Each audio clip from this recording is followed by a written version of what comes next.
Hey there, it's another episode of the Mapleton Monthly Minute that's longer than a minute. It's been a few months since I have shared an update, but we've just been going through a lot of more procedural types of things this summer. But I have several things in this episode that I need your feedback on. The first thing coming up is the Meet the Candidate Night. As you know, we have a municipal election. We have 2 city council seats that are on the ballot. We have 4 candidates. So on October 6th at the city building, we have a Meet the Candidate Night. Please submit your questions ahead of time. It will be a moderated event, and I believe we are working on getting the information out also to stream it live. I will include the link to the details here, but be aware of October 6th. The next event is October 9th. This is our annual Scarecrow Spectacular. If you have not participated, you need to do it. It's really a lot of fun. It's Saturday afternoon, October 9th from 3 to 5. And following this Scarecrow Spectacular will be the Pumpkin Patch from 5 to 7. I will also include details for this event, but there's something different that we're doing this year that I'm very excited about. It's a harvest festival, fall festival, and in addition to some of the other things going on at this Scarecrow event, and I'll let you look at those details, we're doing a bake sale. Now, this isn't your normal bake sale. What we are doing is it's a harvest bake sale. You know, the zucchini bread and the peach pie and the apple pie and really anything you want to bake. The proceeds of the bake sale will go to support the efforts of the Food and Care Coalition in Provo. I'm going to include some additional information in the link below, but they're asking for help to sponsor one of or any number of their 72 transitional apartments that they're building. These kits cost approximately $500. And so we're going to donate money towards that event. So we would like to invite you to help us, well, you and us and the whole city, to raise money. Let's see how many of these kits we can sponsor for the Food and Care Coalition. So how can you participate? With your family, there's a few different ways that you can participate in this event. With your family, you can have fun putting together a display that people can look at and then vote on. There will be prizes. You can bake something for the bake sale. And you can also pull out that checkbook or the Venmo account and make a donation to the Food and Care Coalition and then take home your baked goods.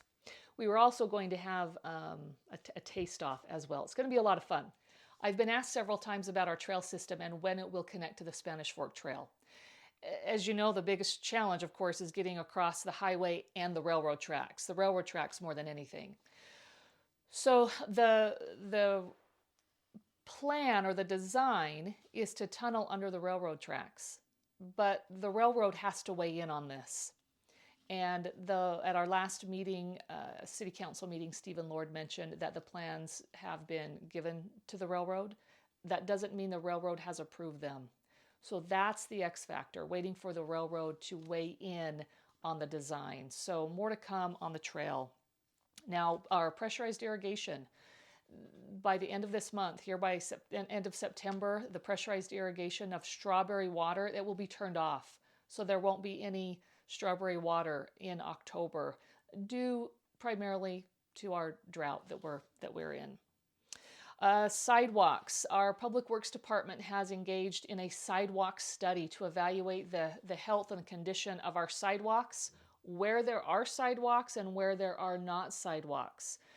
Now, I'm going to include the links here of the sidewalk plan and the study that was done. We need some information. As you look at these maps, you're going to have some questions. But one thing that Stephen Lord has asked us the feedback that he would like is where there are not sidewalks and where there might be sidewalks planned, please give feedback as to where you don't want those sidewalks to be. That's one of the things that the information that he would like. Now, as we're all watching with praying for rain and for moisture this winter, but as you know, we've been in a multi-year drought in Utah. I think it's fair to assume that we're going to have some pretty dramatic. We're going to have to change some things in the years to come, and it's very likely that the state legislature will weigh in on this topic next year. I want to know your feedback on your level of interest in learning more about the Localscapes design principles. Localscapes is there are five design principles to create really well-designed landscaping, and the benefit is that it uses less water. We're not talking about cactuses and rocks. I'm not interested in that either. I've talked with our Central Utah Water Conservancy District, and there are classes that we'll promote, that we can host. We would like to get our community involved in making some small changes in our landscaping to do our part to conserve more water. So if you wouldn't mind, just respond. If you're on Facebook, just respond in the text below. If this is on email, just send me an email. I'm just interested in your level of interest or your questions or response to that. Now, fiber, the last thing, fiber internet, I think it was in July, we had a meeting, at City Council meeting, an update from our fiber director. He was still collecting some bids on the build out, but I expect we should have even more details forthcoming. But it's fair to assume that we will start seeing fiber going into the ground the first part of 2022. So it's a lot of stuff. It's a big update. There's a few things there that I need your feedback on, but don't forget to take a look at the details on the Scarecrow Spectacular. It's a fun event, and we'd love to have your help as we support the Food and Care Coalition through the bake sale. Have a great day.